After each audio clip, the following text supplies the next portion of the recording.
ఇద్దరు మరిగా ఏదో అండర్స్టాండింగ్ వచ్చినట్టే ఉన్నారు. మళ్ళీ చూస్తుంటే గతంలో కరీంనగర్ నిజామాబాద్ ఎన్నికల్లో ఎట్లయితే అంతర్గతంగా కలిసికట్టుగా పనిచేసినారో మళ్ళీ చూస్తుంటే ఏదో అంతర్గతమైన ఒక అండర్స్టాండింగ్ వచ్చినట్టే కనబడతా ఉంది. అందుకే మేము అనేది వాళ్ళ ప్రయోజనాల కోసం ఎంతకన్నా పోతారు.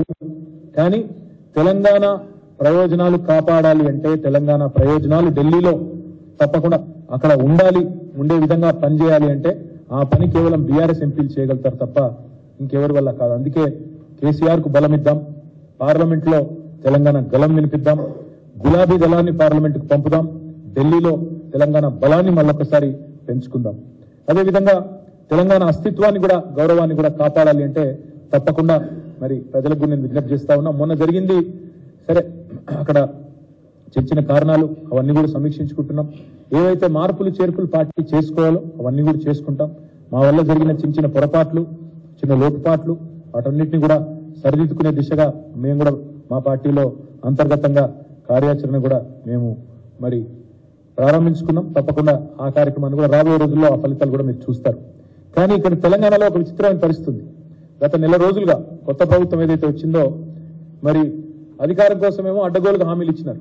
నోటికొచ్చిన హామీలు 420 హామీలు, 1-2 కాదు, 420 420 హామీలు, బ్రహ్మాండమైన హామీలు, 1-2 కాదు ఇచ్చి ఆల్రెడీ ఎత్తగొట్టే పని మొదలు పెట్టినారు. మీరు చూస్తా ఉన్నారు. ఎన్నికల వాగ్దానాలను నీటిలో కలపడానికి శ్వేతపత్రాల పేట డైవర్షన్ డ్రామాలు, ల్యాండ్ క్రూజర్లు అని చెప్పి ఒక కథలు పుట్టించి అదేదో కేసీఆర్ గారు సొంతానికి కొనుక్కొని దాచిపెట్టినట్టు ప్రభుత్వానికి, ఇక్కడ ఉండే పనిచేసే మంత్రులకి, ఇక్కడ ఉండే వారి భద్రత కోసం తెచ్చి విజయవాడలో వాటికి బుల్లెట్ ప్రూఫ్ అద్దాలు దొరికించి దానికి పంపితే అదేదో విజయవాడలో దాచిపెట్టిండు అని మాట సిల్లీగా మాట్లాడడం. ఇంత దిగజారుడు రాజకీయాలు ఏవైతున్నాయో ఇవన్నీ ప్రజలు గమనిస్తా ఉన్నారు. ఇవి కేవలం వాళ్ళు ఇచ్చిన 420 హామీలను ఎగేసేటందుకే ఈ డైవర్షన్ డ్రామాలు ఆడుతున్నారని తెలంగాణ ప్రజలు పూర్తి స్థాయిలో ఇవాళ అభిప్రాయం కూడా వస్తా ఉన్నారు.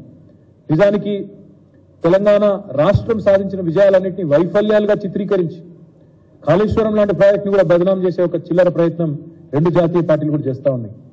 ఇవాళ కాళేశ్వరం లాంటి ప్రాజెక్టు ద్వారా సాగులోకి వచ్చిన ఆయకట్టును గాని, తెలంగాణ రాష్ట్రంలో ఇబ్బడి ముబ్బడిగా పెరిగిన వ్యవసాయ ఉత్పత్తులను గాని, జరిగిన వ్యవసాయ విస్తరణను గాని ఏవి జరగనట్టు, ఇదేదో అభూత కల్పన అన్నట్టు, పోయిన యాసంగిలో 3.5 కోట్ల మెట్రిక్ టన్నుల వరిధాన్యం ఉత్పత్తి అయితే అది కూడా జరగలేదన్నట్టు ఏదైతే చిత్రీకరించే ప్రయత్నం చేస్తా ఉన్నారో ఇది కేవలం కేసీఆర్ గారి మీద, బీఆర్ఎస్ మీద ఉన్న కోపాన్ని తెలంగాణ ఒక విఫల ప్రయోగంగా, విఫల రాష్ట్రంగా చిత్రీకరించే విధంగా మరి వాళ్ళు ఏదైతే ప్రయత్నం చేస్తా ఉన్నారో ఇది రాష్ట్రానికి మంచిది కాదు.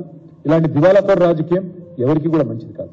వాస్తవం ఏంటి అంటే ఇవాళ దేశంలో దివాలా తీసిన కాంగ్రెస్ పార్టీ పొరపాటున ఇక్కడ వాళ్ళు ఇచ్చిన హామీలు నమ్మి ప్రజలు అధికారం ఇస్తే రాష్ట్రం దివాలా తీసిందని మాట్లాడుతుంది. దేశంలో దివాలా తీసిన పార్టీకి ఏదో అనుకోకుండా ఇవాళ అవకాశం వస్తే రాష్ట్రమే దివాలా తీసిందని చెప్పి దివాలాకోరు మాటలు మాట్లాడుతూ ఉన్నారు. ఇది మంచిది కాదు. అందుకే తెలంగాణ ప్రజల్ని కోరేది బీఆర్ఎస్ దళం ఉంటేనే, బీఆర్ఎస్ గలం ఉంటేనే తెలంగాణ ప్రయోజనాలు ఢిల్లీలో పరిరక్షించబడతాయి. కాంగ్రెస్ వాళ్ళకి అప్పచెప్తే అక్కడ ఉండే 50-60 మంది ఎంపీల్లో వీళ్ళు కూడా ఒకరో ఇద్దరు పోయి ఆడ కూర్చుంటారు. రాహుల్ గాంధీ సిట్ అంటే సిట్టు, స్టాండ్ అంటే స్టాండ్. వీళ్ళ వల్ల అయ్యేదేమి కాదు. ఏమి చేయడం చేతగాక ఎదుటివాడి మీద తప్పుని నెట్టి తప్పించుకుందామనే ఒక చిల్లర ఎత్తుగడ తప్ప ఇంకోటేమీ కాదు ఈ కాంగ్రెస్ చేస్తున్న ప్రయత్నాలు. అబద్దాలు, అసత్యాలు, అర్ధసత్యాలు అన్నిటినీ పోగేసి అప్పులని, తప్పులని, ఆర్థిక స్థితి బాగలేదని, కరెంటు మీద, కాళేశ్వరం మీద పిచ్చి ప్రేలాపనలు వెళ్తా ఉన్నారు. ఏవైతే వెళ్తా ఉన్నారు ఇవన్నీ ప్రజల దృష్టికి కూడా వచ్చినాయి. ప్రజలు ఇవాళ మా కార్యకర్తలు చెప్తా ఉన్నారు, మా నాయకులు చెప్తా ఉన్నారు, సార్ చర్చ జరుగుతోంది, క్షేత్రంలో చర్చ జరుగుతోంది, 500 బోనస్ ఏమైంది అనే చర్చ ప్రారంభమైంది. కేసీఆర్ ఉన్నప్పుడు రైతు బంధు బ్రహ్మాండంగా పడుతుండే, వారం రోజుల లోపలనే పడుతుండే. ఇవాళ అతి లేదు గతి లేదు, ఇంతవరకు రైతు బంధు ఏమైతుందో అడ్రస్ లేదు అనే మాట మాట్లాడుతూ ఉన్నారని చెప్పి మా కార్యకర్తలు, మా నాయకులే చెప్తా ఉన్నారు.